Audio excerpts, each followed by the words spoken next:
नमस्कार सभी को। तो देखिए क्लास 8 साइंस का हम लोग एक बहुत इम्पोर्टेंट सैम्पल पेपर लेके आए हैं। यहाँ पर मेनली 5 सेक्शन होने वाले हैं और कुछ इम्पोर्टेंट क्वेश्चंस होंगे जो आपके एग्ज़ाम में पूछे आ सकते हैं। जैसे पहला क्वेश्चन देखिए क्या कहा गया, यहाँ पर 2 मिरर दिए गए हैं ए और बी, ठीक है? तो 2 मिरर आप देख सकते हैं, पहला ये है, दूसरा ये है। Are placed at right angles, तो 90 डिग्री दोनों के बीच में एंगल है as shown in the figure. A ray of light incident on mirror A at angle 25 degree falls on mirror B। तो देखिए यहाँ पर ये एक लाइट गिर रही है 90 डिग्री, मतलब ये जो 25 डिग्री का एंगल बना रही है नॉर्मल के साथ में, और फिर ये यहाँ गिरने के बाद में ये इधर पहुँचेगी, ठीक है? और फिर ये ऐसे करके पैरेलल इसके हो जाएगी, ऐसे करके। आपसे क्या पूछा गया है, the angle of reflection for the ray reflected from mirror B would be. तो एंगल ऑफ रिफ्लेक्शन क्या होगा?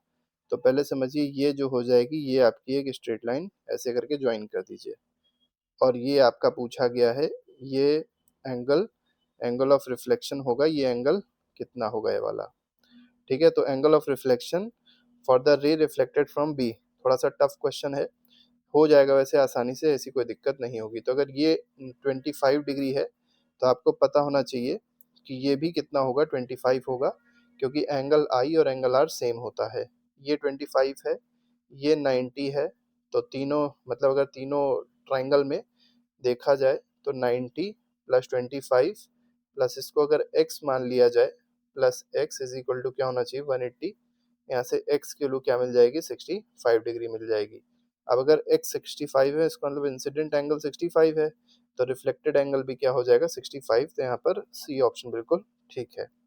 Sound can not travel through, तो साउंड किस में ट्रेवल नहीं कर सकता है, तो वैक्यूम में साउंड ट्रेवल नहीं कर सकता। अगर पूछा था सबसे तेज साउंड किस में ट्रेवल करता है, तो सॉलिड में ट्रेवल करता है। आगे बढ़ते हैं, the beginning of menstruation at puberty is called, तो प्यूबर्टी के टाइम पे जो मेंस्ट्रुएशन की बिगिनिंग होती है उसको मेनार्क कहा जाता है। तो सी ऑप्शन बिल्कुल ठीक है। A tadpole develops into adult frog by the process of, तो देखिए टैडपोल जो है एडल्ट फ्रॉग में डेवलप होता है, तो प्रोसेस को कहते हैं मेटामॉर्फोसिस। इग्निशन टेम्परेचर इज, अब जो इग्निशन टेम्परेचर है ये कौन सा टेम्परेचर होता है, lowest temperature at catch fire, मतलब जिस टेम्परेचर पे कोई भी ऑब्जेक्ट जलने वाला होगा, स्टार्ट हो जाएगा, तो उस लोएस्ट टेम्परेचर को बोलते हैं ignition temperature. Adolescence is the period of, adolescence जो है कौन सा पीरियड होता है एडोलेसेंस का, तो 11 से 19 साल होता है, तो बी ऑप्शन बिल्कुल ठीक है। इंटरनल फर्टिलाइजेशन अकर्स, अब देखिए इंटरनल फर्टिलाइजेशन जो इनमें होगा, किसमें होगा इंटरनल फर्टिलाइजेशन, ये आपसे यहाँ पर पूछा गया। तो पहला ऑप्शन देखिए, पहला ऑप्शन क्या कह रहा है, इन फीमेल बॉडी, तो फीमेल बॉडी के अंदर ही होता है, तो इन फीमेल बॉडी, यही बिल्कुल सही है। Which of the following is disease cause by protozoan, अब प्रोटोजोअन जो डिजीज कॉज करेंगे वो मलेरिया है। कौन इसको क्रिएट करता है, तो एनोफिलीज, फीमेल एनोफिलीज मॉस्किटो जो है, ठीक है, एनोफिलीज मॉस्किटो जो है ये इसको क्रिएट करता है इस डिजीज को, ठीक है। आगे बढ़ते हैं, state the law of reflection with diagram. तो लॉ ऑफ रिफ्लेक्शन मेनली क्या कहता है, पहला तो ये कहेगा इंसिडेंट रे, ठीक है, ये हो जाएगी रिफ्लेक्टेड रे, तो incident ray, reflected ray and normal, ये नॉर्मल है, ये तीनों लाइज ऑन सेम पॉइंट, तो तीनों सेम पॉइंट पे लाई करते हैं। और दूसरा लॉ क्या कहता है, angle of incidence is equal to angle of reflection. अगला कह रहा है pendulum oscillates 40 times in 4 seconds, find its time period and frequency. तो एक पेंडुलम है 40 बार ऑसिलेट कर रहा है 4 सेकंड में, ठीक है। तो अगर पूछा जाए 1 सेकंड में कितनी बार ऑसिलेट करेगा, तो 40 बार कर रहा है 4 सेकंड में, तो 1 सेकंड में 10 टाइम करेगा। और 1 सेकंड में जितनी बार कोई ऑसिलेशन करता है उसी को क्या बोलते हैं, फ्रीक्वेंसी बोलते हैं। तो फ्रीक्वेंसी आ जाएगी इसकी 10 हर्ट्ज आ जाएगी, ठीक है। टाइम पीरियड क्या होता है, 1 अपॉन फ्रीक्वेंसी होती है, तो 1 अपॉन 10 आ जाएगा, इसका मतलब 0.1 सेकेंड आ जाएगा टाइम पीरियड, ठीक है। Alcohol is produce with the help of, अब एल्कोहल का प्रोडक्शन किसकी हेल्प से होता है, तो यीस्ट की हेल्प से होता है, तो यीस्ट यहाँ पर हो जाएगा। कॉलरा जो है वो किससे होता है, ये एक बैक्टीरिया से होता है, ठीक है, ये भी याद रखिएगा।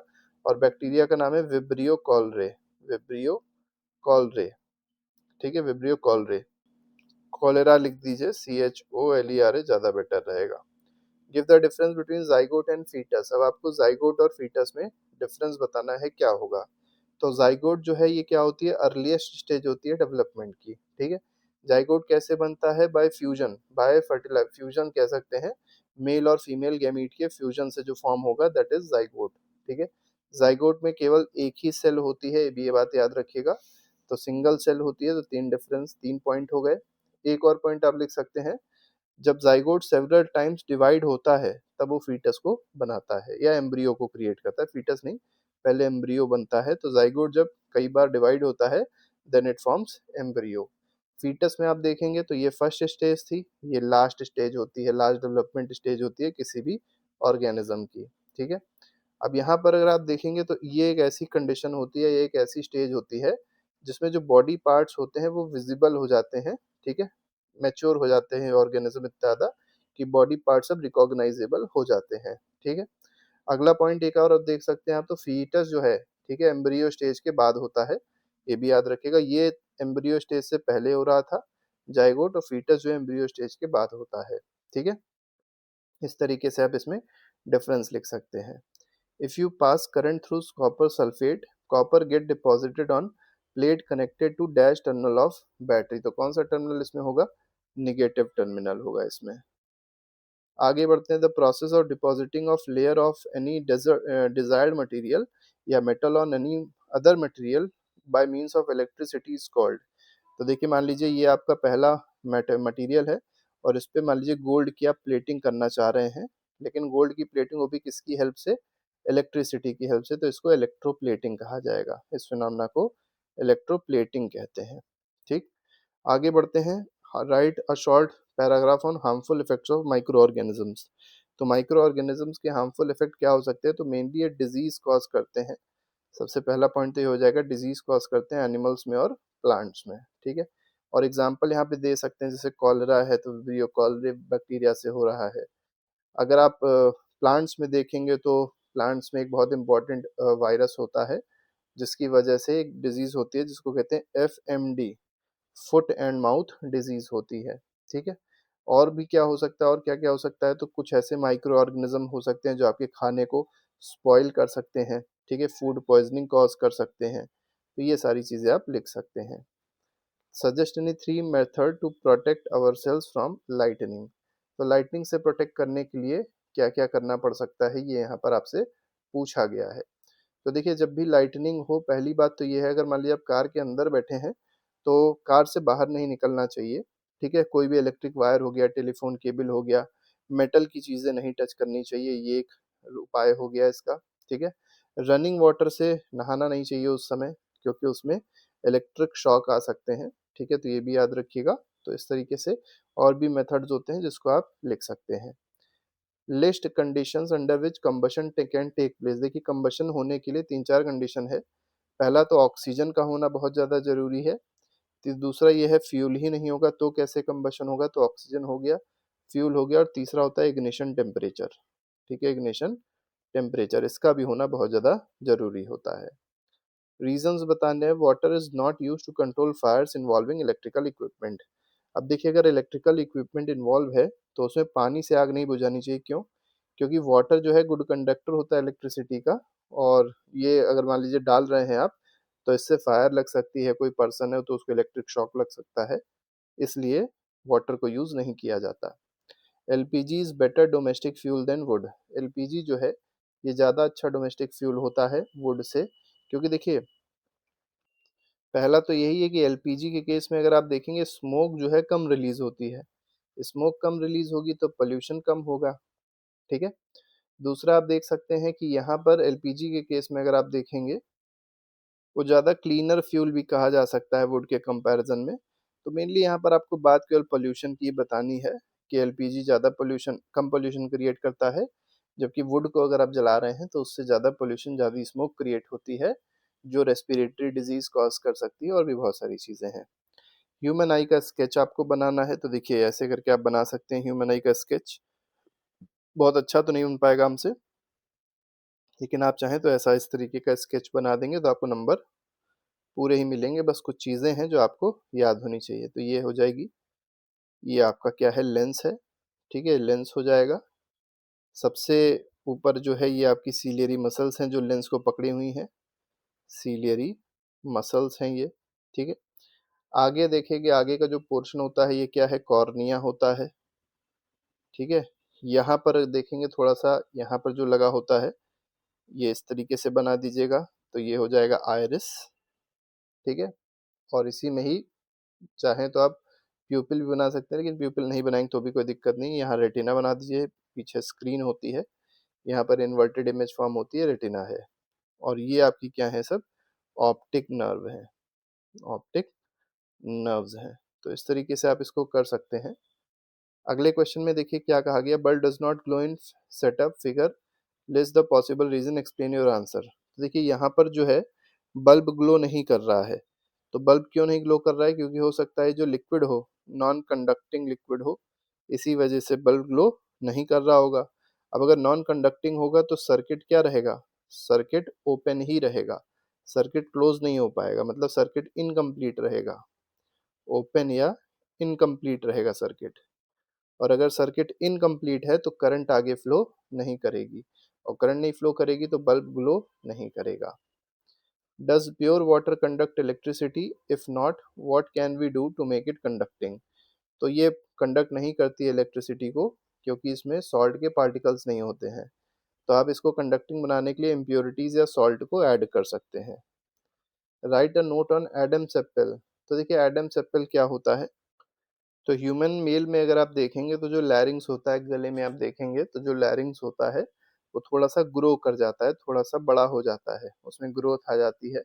और उस ग्रोथ की वजह से वो थ्रोट के बाहर हम लोग को थोड़ा सा दिखाई पड़ता है, मतलब उभरा हुआ पोर्शन जो प्रोट्यूडेड पार्ट होता है वो हम लोग को दिखाई पड़ता है। और इसी प्रोट्यूजन, इसी उभरे हुए पार्ट को ही क्या कहते हैं? एडम्स एप्पल कहा जाता है। सेकेंडरी सेक्सुअल कलेक्टर्स क्या होते हैं ये यहाँ पर बताना है। तो मेनली ऐसे कैरेक्टर्स जो जो ऐसे चेंजेस जो शरीर में दिखाई पड़ते हैं, ठीक है? जब प्यूबर्टी आती है तो जो शरीर में फिजिकल चेंजेस की बात अगर करी जाए, जो देखने को मिलते हैं, that is called secondary sexual characteristic. अब ये मेनली क्या हो सकता है? बहुत सारी चीजें हो सकती हैं, जैसे लड़कों में आप देखेंगे तो दाढ़ी आ जाती है, ठीक है, चेस्ट ब्रॉड हो जाता है, हेयर निकल आते हैं अलग अलग बॉडी पार्ट्स में। इसी तरीके से फीमेल में भी मेंस्ट्रुअल साइकिल स्टार्ट हो जाएगी, ठीक है, हेयर्स आ जाएंगे जेनिटल एरियाज में, और भी बहुत सारी चीजें हो जाती हैं। तो ये हो जाएंगे सेकेंडरी कैरेक्टर्स या secondary sexual characters. Sex determination of unborn baby. अब देखिए दो मेनली देखे जाते हैं, एक्स एक्स और एक्स वाई, ठीक? तो मेल में क्या होती है? फीमेल में होता है एक्स एक्स और मेल में होता है एक्स वाई। अब एक जो है यहाँ से आएगा, ठीक है, एक एक जो क्रोमोसोम है वो फीमेल से आएगा और एक आएगा मेल से। मान लीजिए एक्स यहाँ से आया, एक्स यहाँ से आया, तो क्या बना? एक्स एक्स बना। तब ये एक्स एक्स क्या होगा? फीमेल होगी। मान लीजिए एक्स यहाँ से आया और ये वाला एक्स यहाँ से आ गया, तो फिर से एक्स एक्स बन जाएगा, तो फिर फीमेल होगी। यहाँ से मान लीजिए एक्स आया था और ये वाला वाई आ गया, ठीक है, तो एक्स वाई बना तो मेल होगा। यहाँ से मान लीजिए एक्स आया, यहाँ से वाई आया, तो फिर एक्स वाई बन जाएगा, तो ये भी क्या हो जाएगा? मेल हो जाएगा। तो आप देख सकते हैं मेल होने की भी चांसेस टू है, फीमेल होने की भी चांसेस टू है, मतलब 50-50 चांस होगा कि या तो बॉय होगा या तो गर्ल होगी।